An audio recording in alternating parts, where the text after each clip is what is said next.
Buenas tardes, compañeras, compañeros.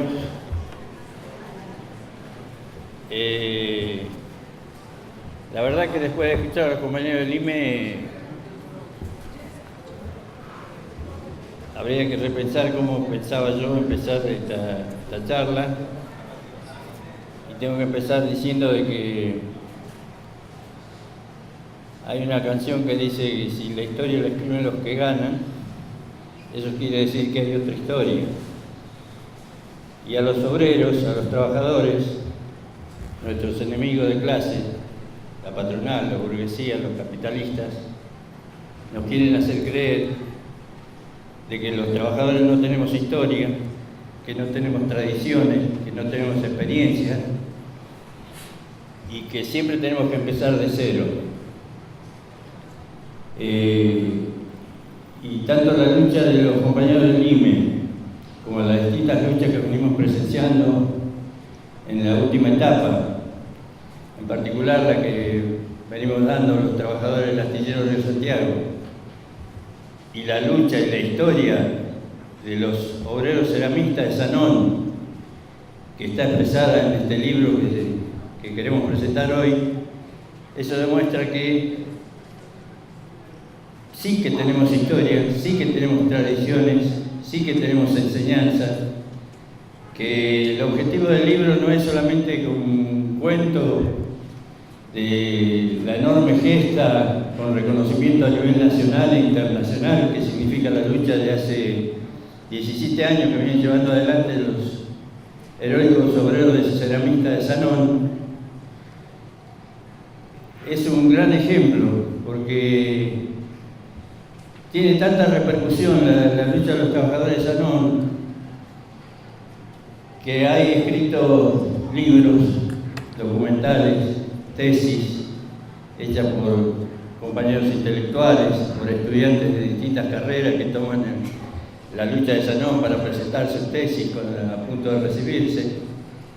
Hay hasta un cuento muy hermoso, un cuento para chicos muy hermoso hecho por una compañera docente de Neuquén, que era esposa de un obrero ceramista, que es un libro maravilloso con dibujitos y forma de historieta, cuenta, para que puede ser leído por los niños, cuenta la historia de Sanón. A nivel internacional lo hizo conocido Naomi Klein, una destacada intelectual anticapitalista. Hizo conocido hay infinidad de trabajos que muestran la historia de Sanón. Yo creo que es una oportunidad de que conozcan el libro para tomar las enseñanzas de los... Si lo que tenemos que aprender los obreros es que tenemos que seguir el ejemplo de los burgueses, los capitalistas, que ellos sí tienen conciencia de clase y que ellos las transmiten de generación en generación.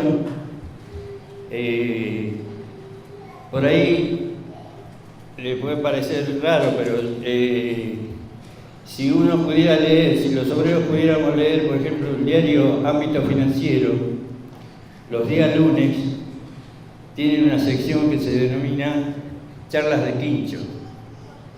Y en esas charlas de Quincho, los burgueses se juntan en los campi, en los costos de los barrios cerrados, hacen asados mejores de lo que hacemos nosotros los obreros cuando nos juntamos a comer un asado, toman vino de los mejores y se intercambian las experiencias diciéndoles, vos sabés que compramos al delegado de tal fábrica, de tal comisión interna, teníamos un conflicto y cómo lo cagamos los obreros, y nosotros tenemos que aprender de eso.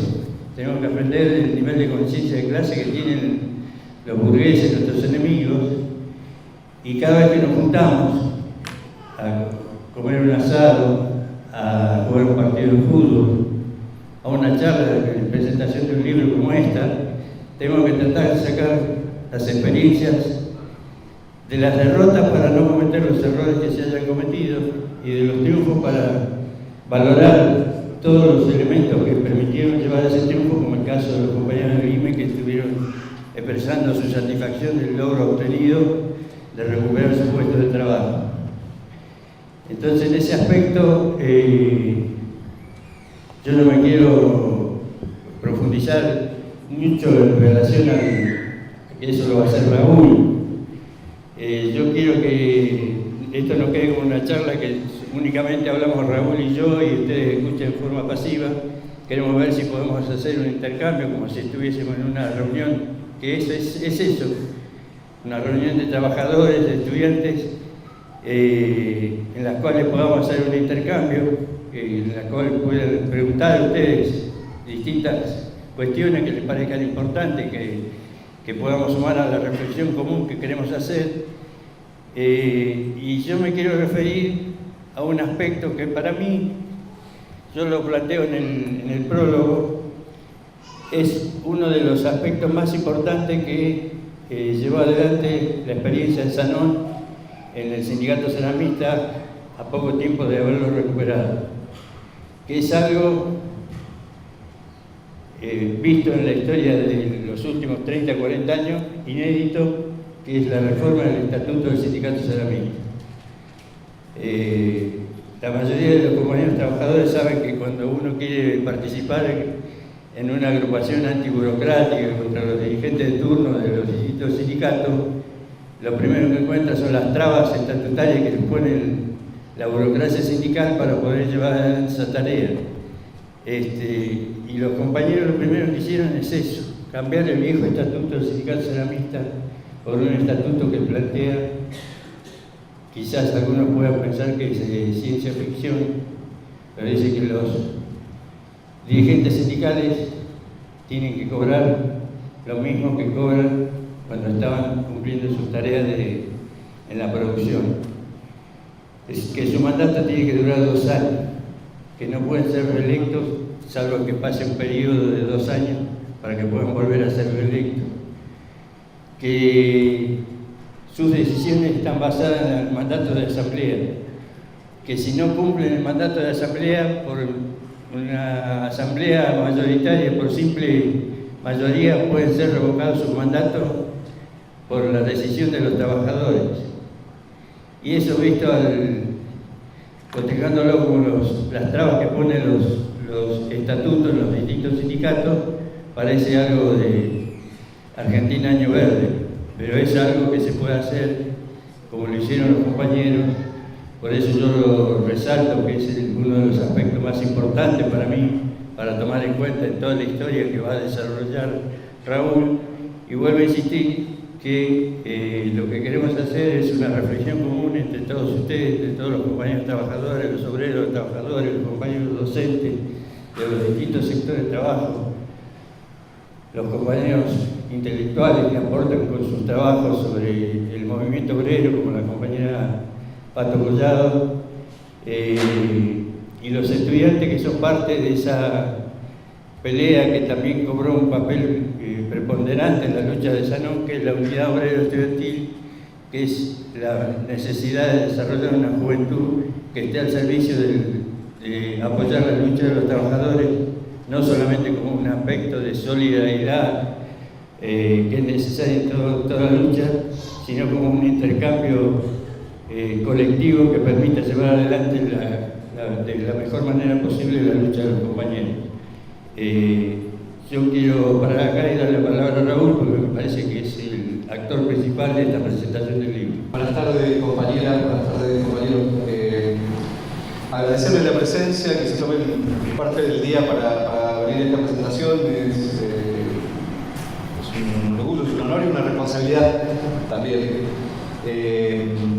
Este libro para nosotros, para mí, para nuestra corriente, para la iglesia, era una deuda para poder abordar una lucha que ha trascendido las fronteras, como bien muchos conocen, es decir, que ha trascendido los años.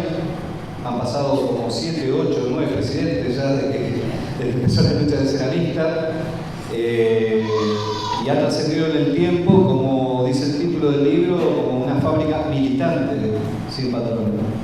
Y no es una casualidad el nombre, sino tiene que ver con un activo que tuvo desde el inicio no en la parte más conocida de Sanón, que fue la ocupación, puesta en marcha y la gestión obrera, que fue lo que impactó en todos lados, ¿no? Esa experiencia, sino que se dio un trabajo previo, que era un trabajo que se desarrolló en condiciones muy duras, en condiciones de persecución, en condiciones de muchos prejuicios.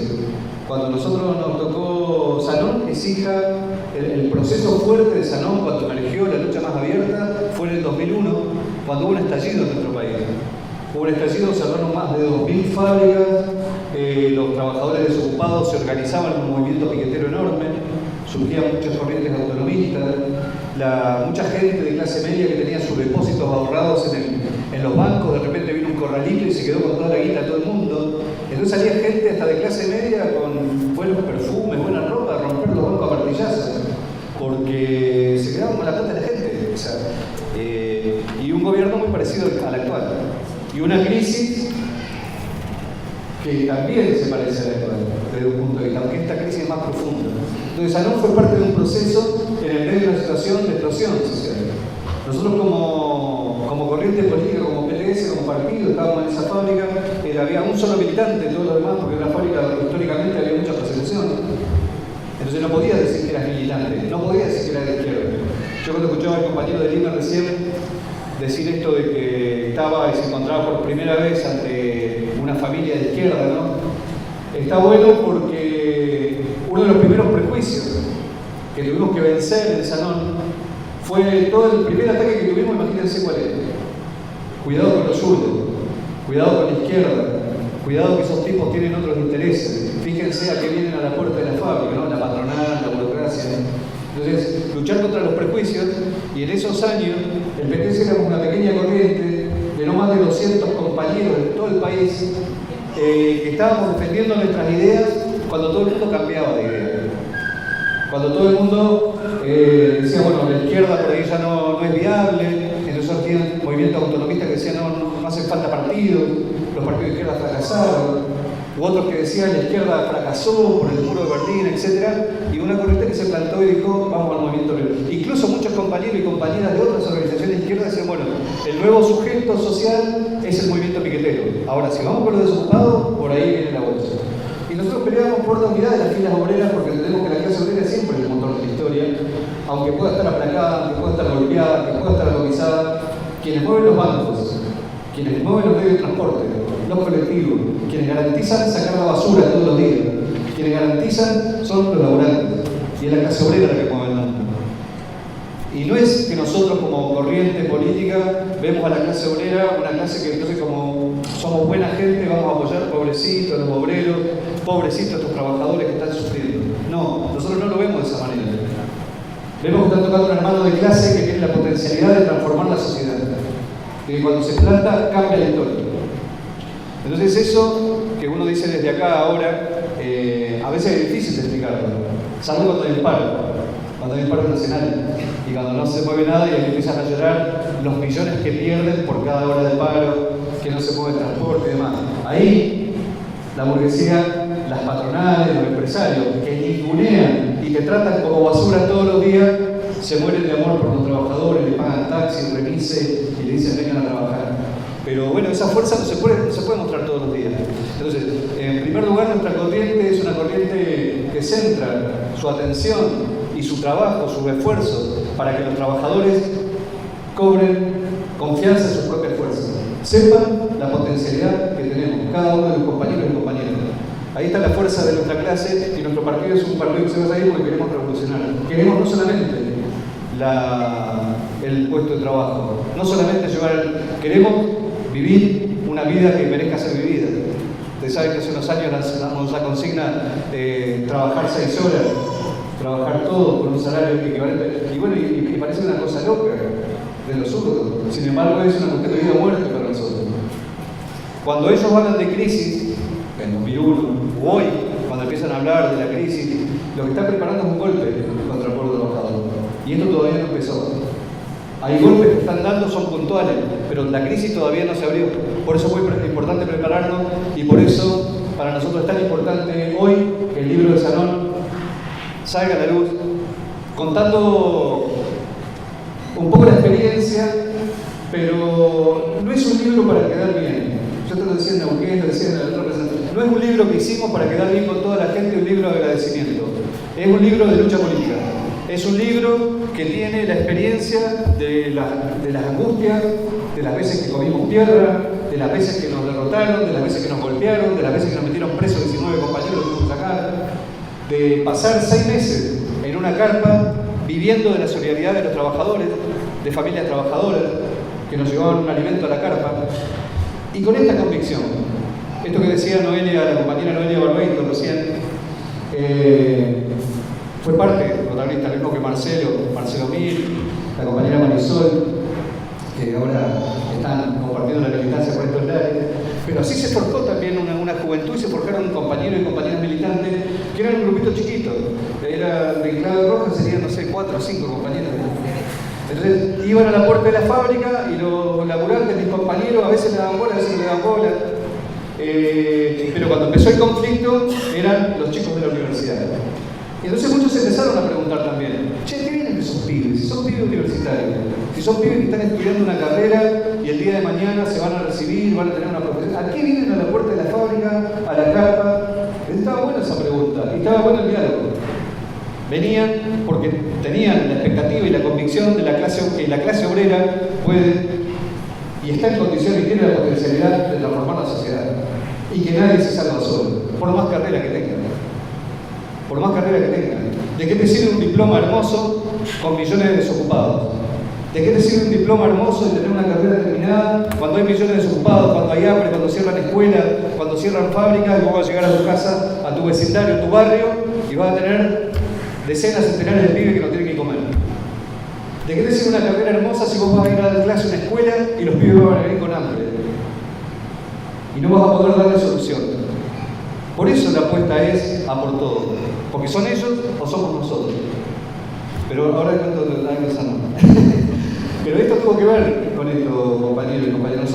Yo lo que decía es que nosotros empezamos en condiciones muy difíciles porque estaba este prejuicio y persecución contra la izquierda en general.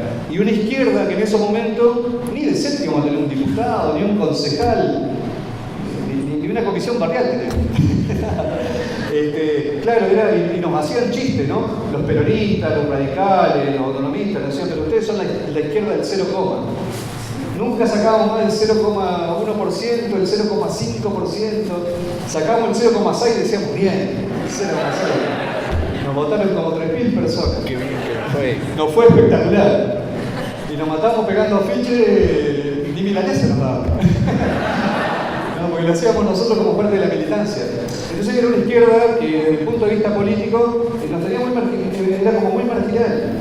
Después fue para izquierda, pero era una izquierda marginal desde el punto de vista electoral, pero que empezaba a tener un protagonismo en las luchas duras. Y eso para nosotros era muy importante porque ese era nuestro punto fuerte. Probarnos como militantes en las luchas más duras, más ásperas y poner a prueba nuestro programa. Y si hay algo que en algún lugar pudimos hacer como PTS de tirar todo el programa, toda la carne al asador en un conflicto fue el Sanón. ¿Por qué? Porque en la previa, cuando fue la organización era muy de base, todo, ¿no? O sea, había mucho miedo, la gente no quería, pero hay un viejo compañero dirigente de nuestra organización, que se llama Emilio Albamonte, que me decía siempre, echarle la culpa a la gente es el primer síntoma de un burócrata. Echarle la culpa a la gente, que la gente no quiere pelear, que la gente no se quiere organizar, que la gente no sé qué, que la gente no sé cuánto, es el primer signo de un burócrata. Los revolucionarios, los militantes podemos ser buenos, malos, brillantes, espectaculares, mediocres, más o menos, pero no somos revolucionarios si no tenemos la convicción de cambiar la realidad y si no tenemos la voluntad política de hacerlo. Es la primera condición para ser un revolucionario y para ser un militante. Si no, dediquémonos a tejer escarpines, hacer mandala, hacer una huerta, hacer otra cosa. Pero la convicción de poder transformar la sociedad es la primera condición. Ahora, para eso hay que trabajar. Nosotros en Sanón, con estas condiciones adversas, lo que empezamos a hacer, no se podía hacer asamblea. No podías hablar mucho porque te perseguían. ¿Qué empezamos a hacer? Lo que más le gustaba hacer a todos los compañeros y compañeras, ir a jugar al fútbol. Entonces empezamos a ir a la canchita, entonces ahí no estaba el supervisor, no estaba el jefe, y si iba algún buchón, jugaba medio tiempo, después no jugaba más. Porque siempre a algunos se le pasaba el pie, esas cosas que pasan en el fútbol. Entonces, nos juntábamos y ahí después en el tercer tiempo, cuando terminaba el partido, nos poníamos a charlar y decíamos, che, ¿cómo estás allá en este sector? Mirá aquel, cuidado con aquel. Entonces se daba una historia que la fábrica era difícil, porque te juntabas en la fábrica y te empezaban a perseguir, a ver por qué se juntan, quiénes se juntan, y si, no, ya cuando te marcan la junta, fuiste, después empieza la persecución. Entonces nos empezamos a organizar afuera. Ahí empezamos a conocer a algunos compañeros. Y después, cuando empezó a cambiar un poco la situación, ya nos conocíamos con algunos más. Entonces ya sabías quién era más piola, quién se iba al mazo enseguida, quién amagaba y después no lo tenías atrás. Y entonces ahí iba formando y fuimos haciendo más o menos un núcleo de compañeros como para ver la posibilidad de hacer una agrupación. Y en esto, otra cuestión básica, agruparse. Agruparse, juntarse. Lo que decía Montes recién, los burgueses, los ricos, los patrones siempre se juntan y siempre intercambian. Y además tienen ejército de abogados, ejército de funcionarios de la Secretaría de Trabajo, ejército de jueces y ejército de policías, para cuando pasás por arriba de todo lo demás. Y los trabajadores nos han hecho perder esa memoria histórica, el hecho de tener nuestros clubes obreros, de tener nuestras agrupaciones, de tener nuestros lugares para pensar, para discutir, para intercambiar. Entonces eso es básico, es fundamental. Y vale para los trabajadores como para los estudiantes también. El hecho de tener agrupaciones donde empezar a discutir y empezar a intercambiar experiencias y empezar a cobrar fuerza es fundamental en este camino. Entonces nosotros, la primera cuestión que logramos hacer fue recuperar la comisión interna en Sanón. Era un sindicato que tenía 4 fábricas. Cuando recuperamos la comisión interna dijimos, ya empezamos a trabajar con los compañeros de la otra fábrica. Porque la historia no empieza y termina en el portón de tu laburo. Ahí empieza la vida. Entonces, como comisión interna empezamos a ligarnos y a participar con los compañeros de ATEC en Neuquén, un sindicato docente que tiene mucha tradición de lucha y que hay muchos compañeros y compañeras militantes de distintas agrupaciones, pero que los compañeros de ATEC nos abrieron las puertas. Fuimos a hablar con los organismos de derechos humanos, fuimos a hablar con, es decir, empezamos a militar, a tener una militancia, no esperar a que nos lloviera la solidaridad, porque la solidaridad existe, pero hay que trabajarla, hay que buscarla. Entonces nosotros, cuando nos paraban las fábricas, cuando teníamos que hacer un paro, o cuando la patronal nos paró la fábrica, nosotros decíamos, teníamos las 8 horas de laburo, convirtámoslas en 8 horas de militancia. En vez de estar parados 8 horas jugando al truco, mirándonos la cara, decíamos, aprovechemos este tiempo para ir a la universidad, ir a la escuela, ir a los barrios, o sea, una militancia. Y eso nos sirvió para cuando vino el golpe duro, porque empezamos a ganar confianza entre la fábrica. Imagínense la comisión interna, los compañeros se empezaron a sentir más seguros, empezamos a bajarle los golpes a la línea de producción, porque nos lastimaban, porque nos hacían hacer doble turno. Laburaba mucho tiempo, eso está todo en el libro también, nos hacían laburar 16 horas, doble turno. Entrábamos a las 6 de la mañana y salíamos a las 10 de la noche. Teníamos 1 hora de viaje de ida, 1 hora de viaje de vuelta, imagínate que te quedaban 6 horas para vivir. Y era de lunes a lunes. Y si te negabas un día a hacer la hora extra, no pasaba nada. Te sacaban la tarjeta, no entrabas más. Ni siquiera se tomaba el laburo de echar, de mandar el telegrama. Como éramos contratados, estaba ese abuso. Entonces era muy bien. Pero en esas condiciones empezamos nosotros porque teníamos convicción.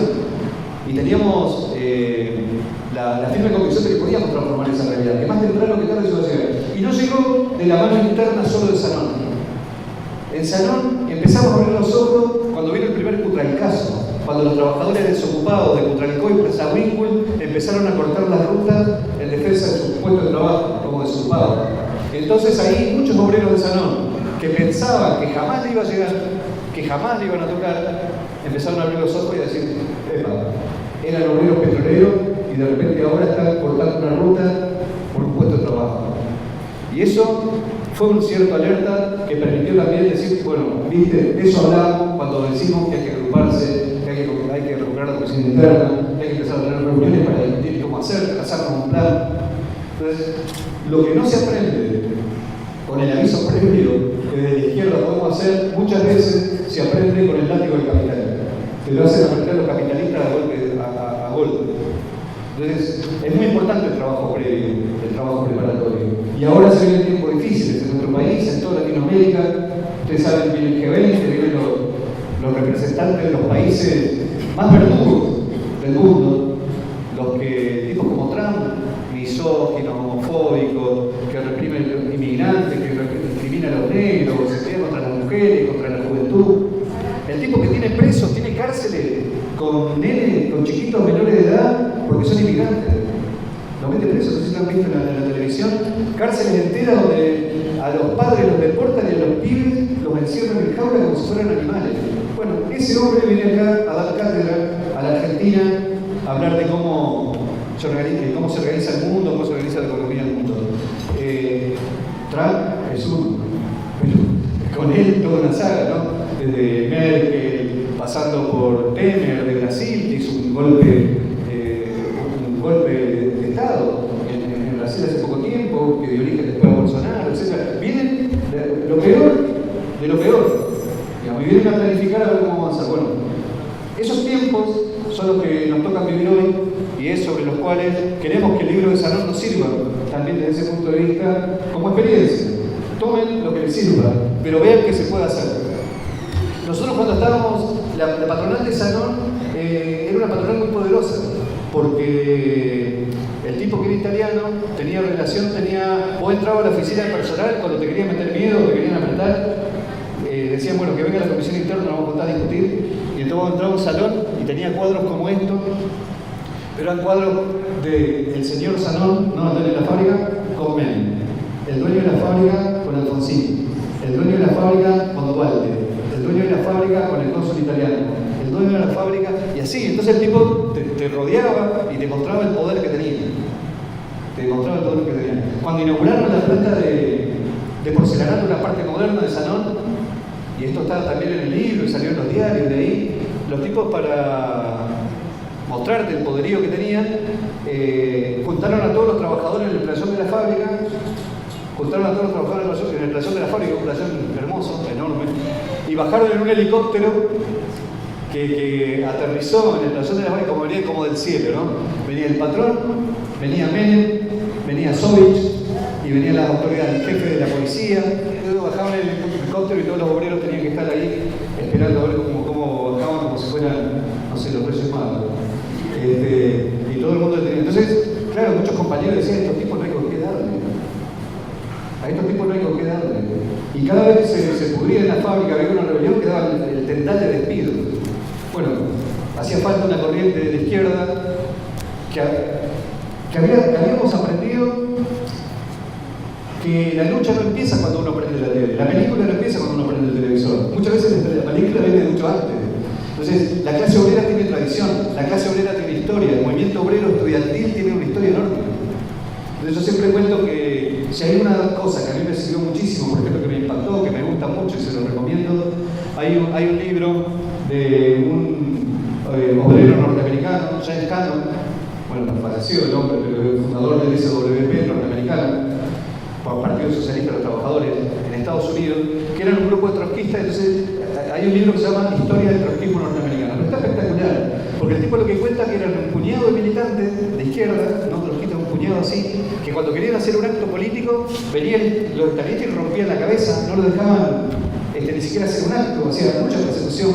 Y los tipos se metieron en un sindicato y fundaron y desarrollaron un sindicato de transportistas, el sindicato de choferes, de camioneros, los Tiltar, el sindicato de camioneros, que después se hizo conocidísimo.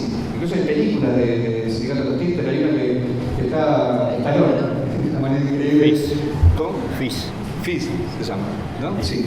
Bueno, no importa, me cuenta ahí muy fácil. Entonces, bueno, pero el tipo contaba ahí cómo un grupo, un puñado de militantes se asentaron en eso y empezaron a hacer un trabajo de base fundamental, organizando redes. Y por ejemplo, una de las cosas que formaban los tipos ahí fue la Comisión de Mujeres. La Comisión de Mujeres.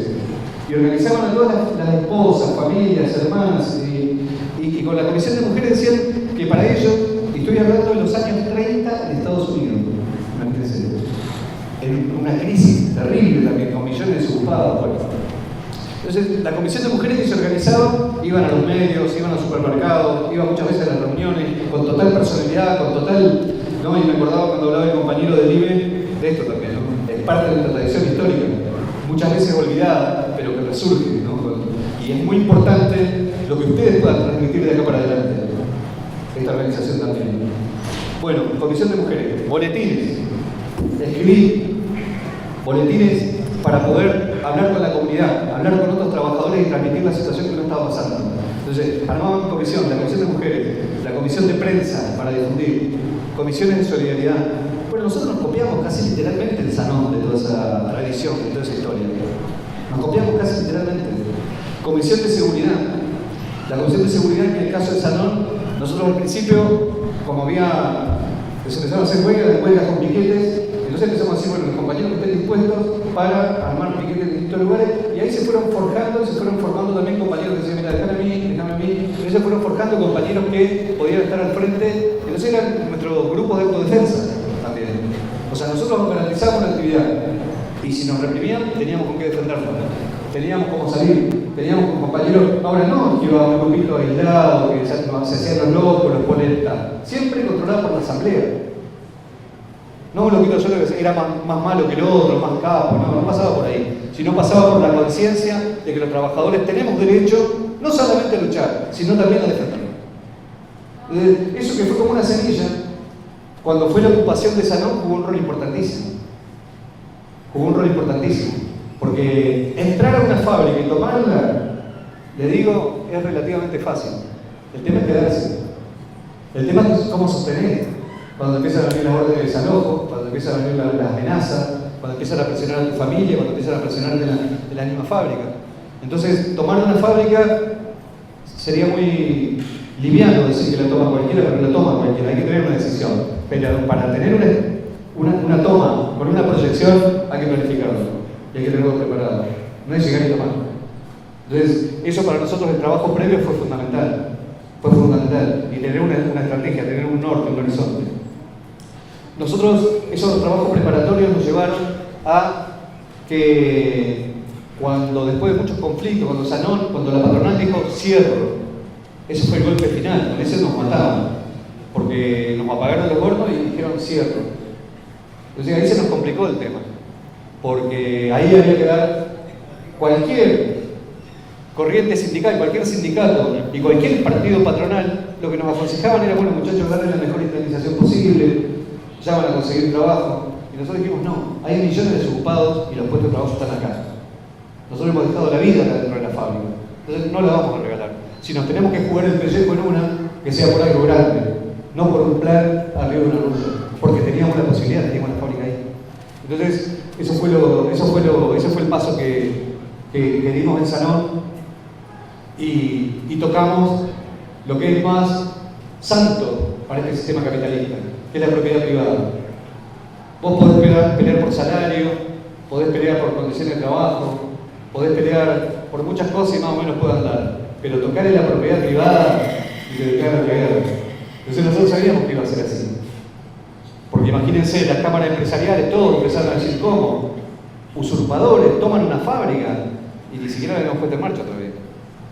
Y entonces se nos venía todo el mundo encima. Bueno, ese trabajo previo de habernos hecho un trabajo con los compañeros de ATEN, con los chicos de la universidad, compañeros y compañeras de la universidad, entonces eso fue un laburo fundamental, que era un ida y vuelta, porque no era solo que los estudiantes venían a apoyar a los obreritos que estábamos con hambre en una ollita popular. Los compañeros de la universidad venían y a su vez nos decían, están atacando a la universidad pública.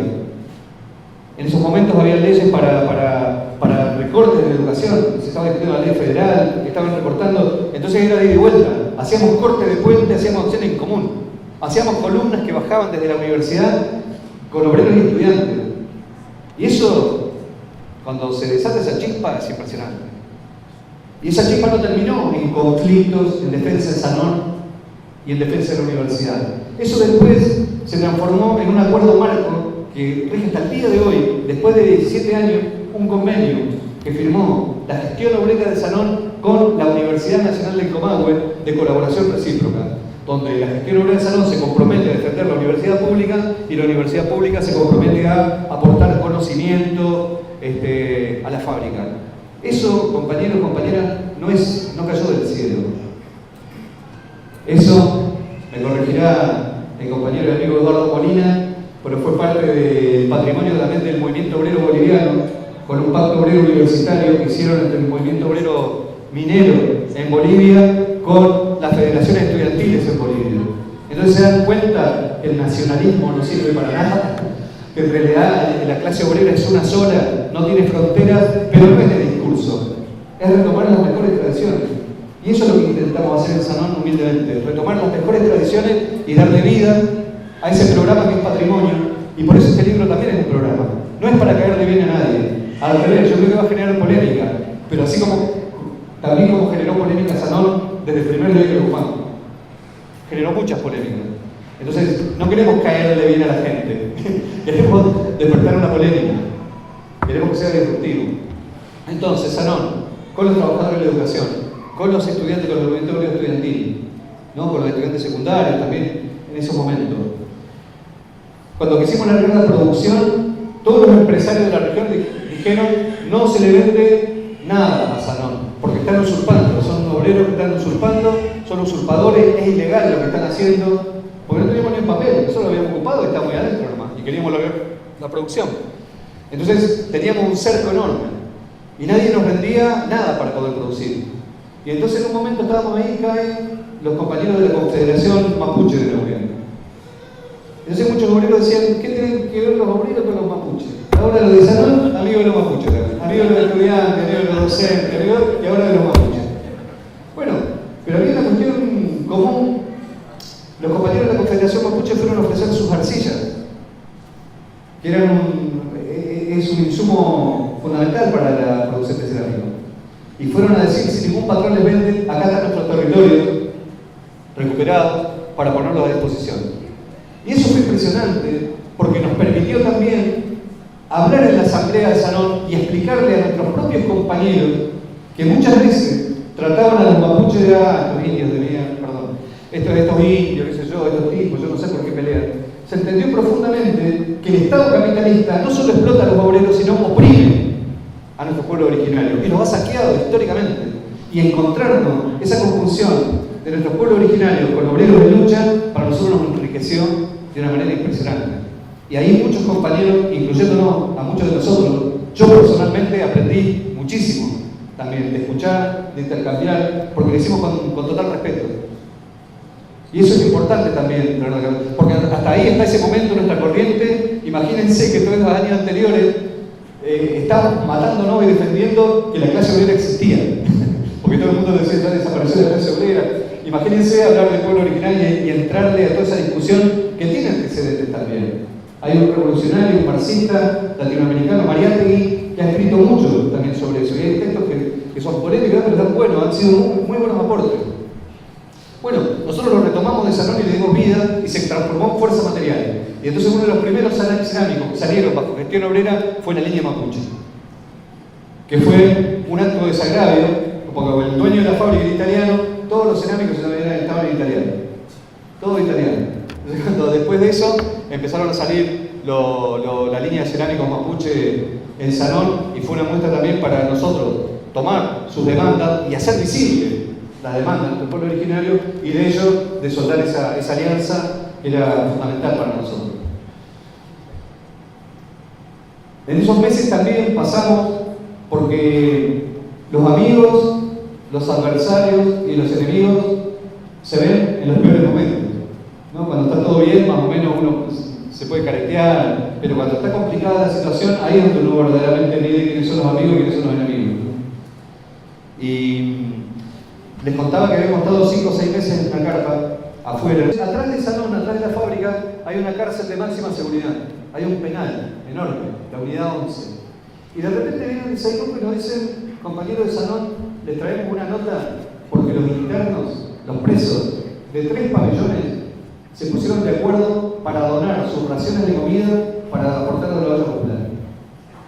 Imagínense.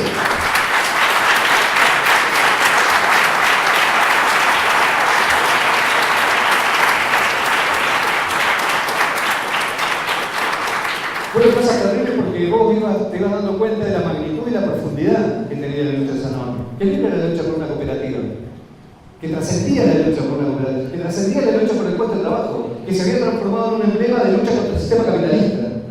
que se había transformado en un emblema de lucha contra la represión policial, contra los abusos policiales.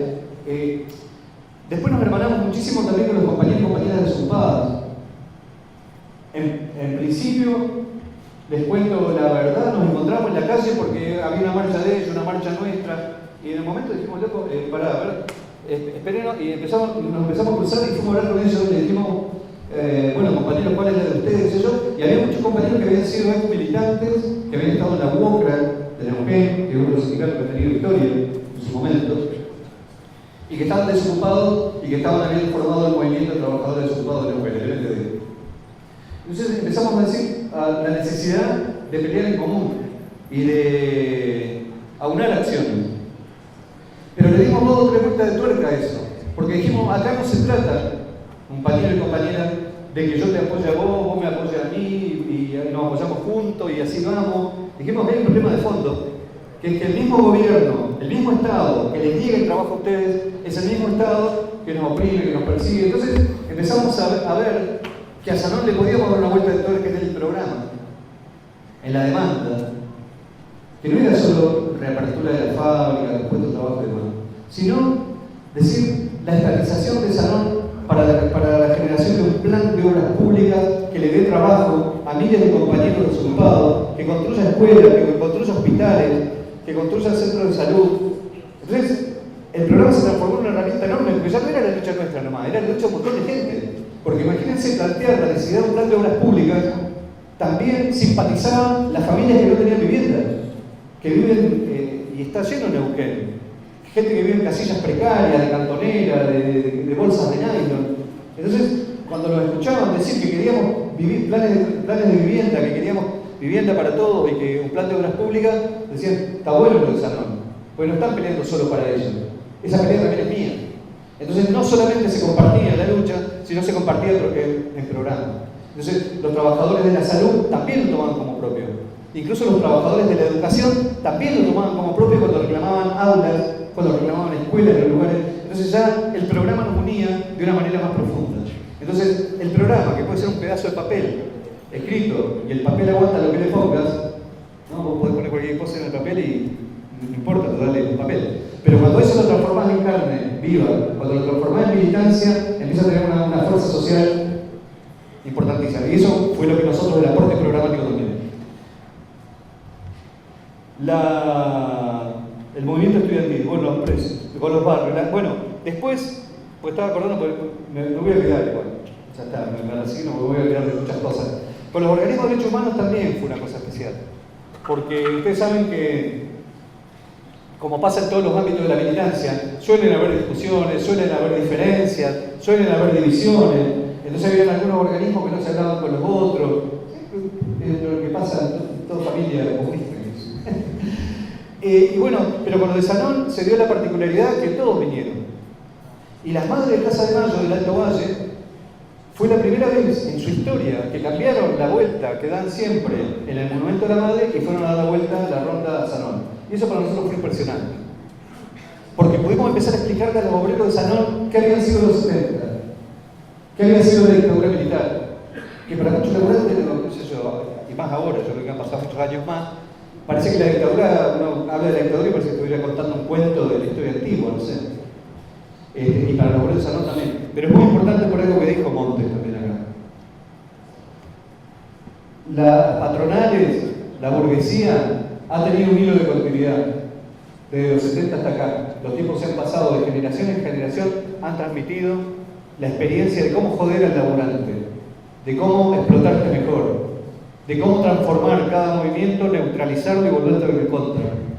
La burguesía y las patronales han aprendido eso, los empresarios, los gerentes de recursos humanos, ¿no? Todos que antes eran gerentes personales, después los ayornaron y ahora son de recursos humanos, como si se lo hiciera mejor. La burocracia sindical es la misma burocracia sindical de los 60, de los 70, de los 80, de los 90, son los mismos nombres y apellidos y casi son cargos hereditarios. Parecen reinados más que dirigentes sindicales. Y uno ve los apellidos, no estaba el papá de Triaca, que era un cualquiera, bueno, estaba el otro Triaca, ministro de Economía. Si bien los Moyanos ni hablar, ya tiene una descendencia enorme. Bueno, Pero los trabajadores tenemos la memoria cortada, compañeros y compañeras, porque nosotros nos hicieron desaparecer una generación de 30.000 compañeros y compañeras.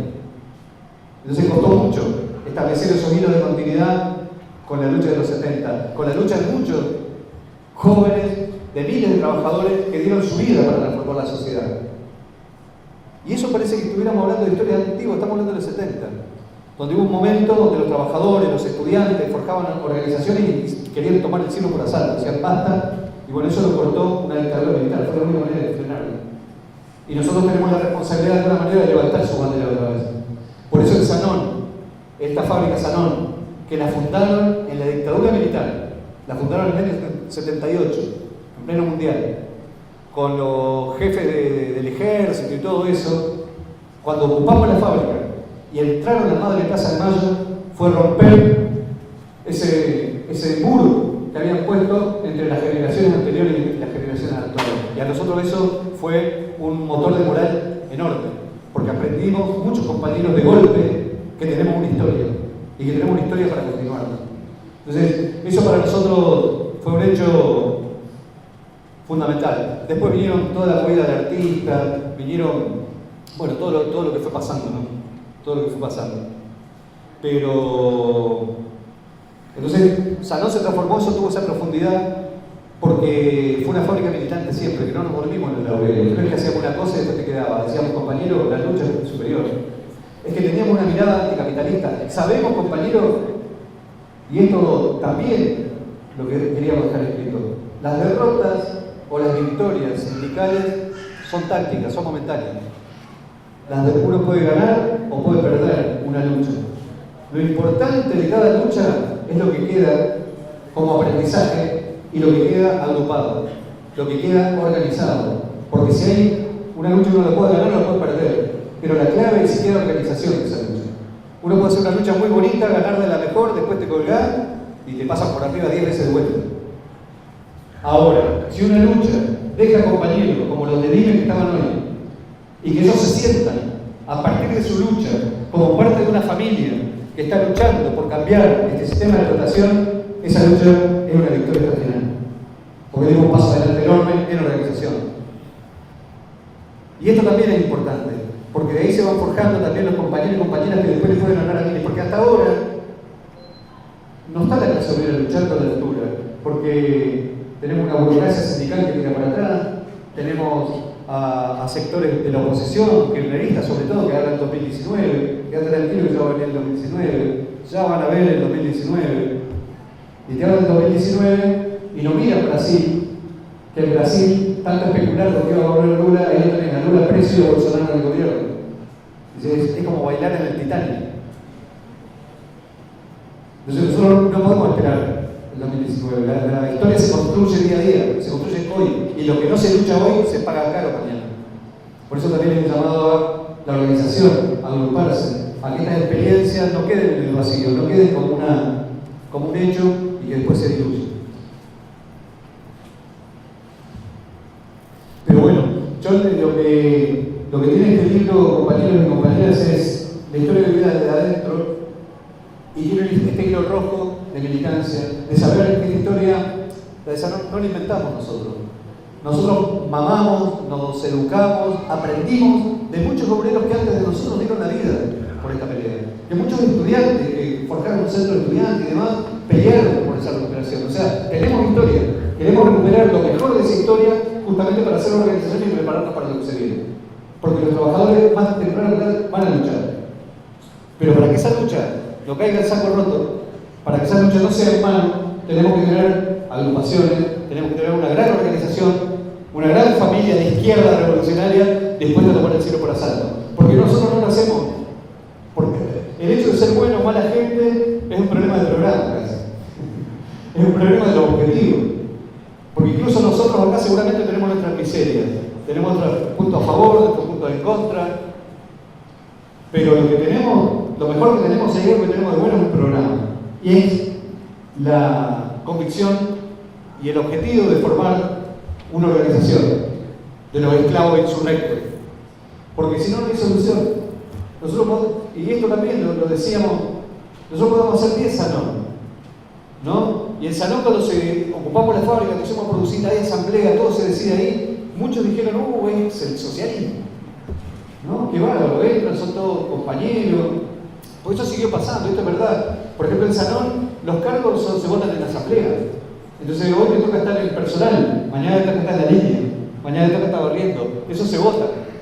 Y si sos muy hortiva, estás cómoda, mañana te va a tocar estar en otro lugar. Entonces está bueno eso, porque vos rendís cuentas todos los días. Ahora esa práctica es hacia dentro de la fábrica. El tema es la proyección que tenga eso hacia afuera. Porque nosotros podemos ser muy autónomos, ¿no? Como decía, una fábrica, la autonomía de la fábrica, pero después te llega la boleta de luz y te das cuenta que seguís en el mismo sistema capitalista podrido que tenías antes. Entonces, la crisis económica no la generan los laburantes, la generan las patronales y la descargan contra todo el pueblo trabajador. Entonces, la autonomía nosotros lo logramos hasta el portón, porque después tenemos que comercializar y tenemos que remar contra la corriente en un mundo capitalista. Por ejemplo, baja el índice de la producción y Sanón casi se muere. Todos estos años no nos han permitido cambiar la maquinaria. Estamos como si estuviéramos con un arado de madera trabajando. Tenemos la maquinaria de Sanón votando en la asamblea, haciendo todo democrático, etcétera, etcétera, pero tenemos máquinas que tienen 30 años atrás y no se puede competir. Entonces, por eso, si Sanón dejase de ser una fábrica militante, tenemos que cerrarla e irnos todos. Porque ninguna fábrica, así como no puede haber socialismo en un solo país, porque hay un sistema imperialista que te oprime, que te explota, que te ahoga, lo mismo, mucho menos va a haber socialismo en una sola fábrica. Entonces muchos dicen, che, pero ¿por qué está mal Sanón? Si la tienen los trabajadores y ya tienen la expropiación. ¿Sabes por qué? Porque hay capitalismo todavía. Y hay partidos patronales que lo gobiernan. Porque pasaron más de 7 gobiernos y además de hablar, no hicieron más que eso. Y les cuento también un secreto. ¿No sé, escucharon hablar de Axel Kicillof? Habla de él, ¿no? Se ve recopado. Bueno, Axel era un estudiante de economía, iba a Sanón como parte de un grupo de estudiantes de economía de la UBA a colaborar a Sanón. Iban, no sé, como 15 estudiantes, venían de varias universidades a darnos una mano. Entonces Axel era parte de un grupo de estudiantes que venían y nos ayudaban, por ejemplo, cómo armar la administración, nos daba consejos de cómo, y era repiola, Chicho, ¿cómo andabas, Pato? Bruja, acá, allá. Ese es Axel. Resulta que cuando gana el kirchnerismo y Axel es nombrado ministro de Economía, los compañeros dijeron, zafamos. Axel nos conoce, sabe del laburo, sabe del sacrificio que nos conoce a todos, sabe cómo es el laburo acá. Ahora sí, nos van a dar por fin un crédito para renovar maquinaria. Bueno, 8 años de chamullo pasaron. Axel se transformó en Axel Kicillof, ministro de Economía. De un Estado burgués, de un gobierno capitalista, de un gobierno que administra el capitalismo. Entonces Axel Kicillof no permitió jamás que tuviéramos un crédito para renovar maquinaria. Maquinaria, la herramienta de trabajo.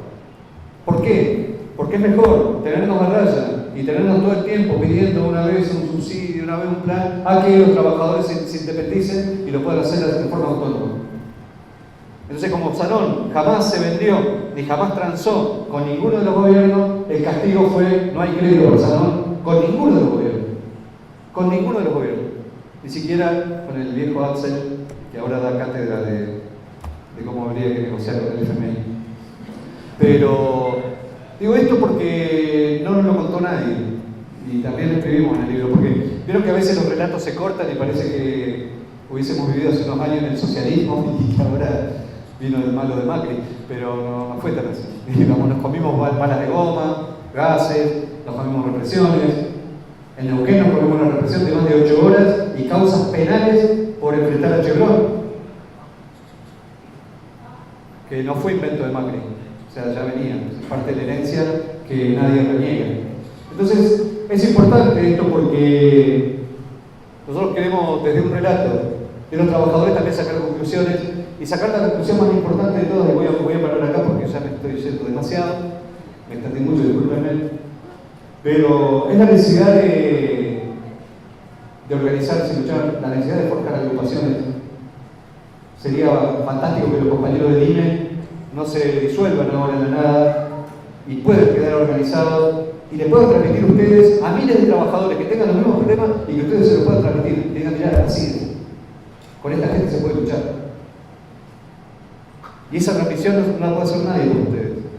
Sería fantástico que en Cuyo Placas tengamos una agrupación de compañeros también que se reúnan, que se junten, que hablen, que se junten con los del INE, que se junten además con otros más. Nosotros tenemos un movimiento de agrupaciones clasistas del cual en Salón somos parte, con los madereros de MAN, con las obreras textiles. Bueno, estamos abriendo las puertas para hacer esta experiencia en común.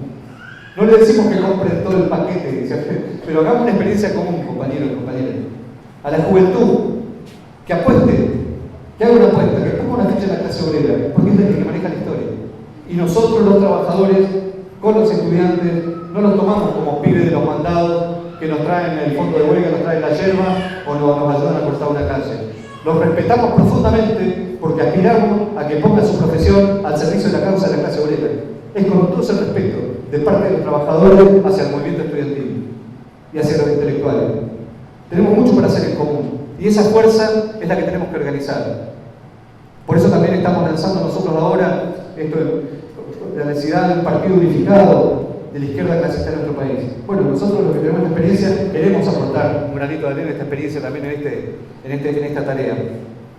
Y lo de Sanón los invito a leer el libro, los invito a hacer críticas, pero bien, de onda, en serio, porque no lo hicimos para contar la historieta, para entretener, sino para interpelar, para decir, el obrero de Sanón sos vos, porque nosotros arrancamos así, como decía el compañero, arrancamos así.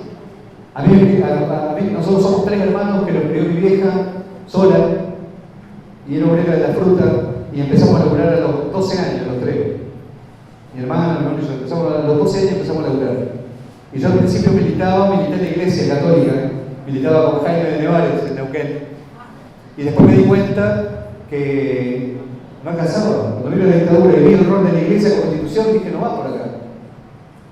Entonces me hice militante marxista, me hice militante socialista de 10 más. Bueno, yo llevo 24 años laburado en Sanón. Y esta es una experiencia de un obrero socialista que no nació con un micrófono, sino que nos fuimos forjando al calor de cada batalla que fuimos dando. Entonces, lo importante, compañeros y compañeras, es cómo transformamos esto en una organización. La necesitamos. Y los trabajadores necesitamos que los estudiantes tengan centros de estudiantes compatibles. Necesitamos que pongan su profesión al servicio de la clase obrera y la clase obrera va a poner los medios de producción al servicio del conjunto de la sociedad. Ni más ni menos, una pequeña tarea, pero que estamos completamente convencidos de que la podemos hacer en nuestro deber. Bueno, gracias.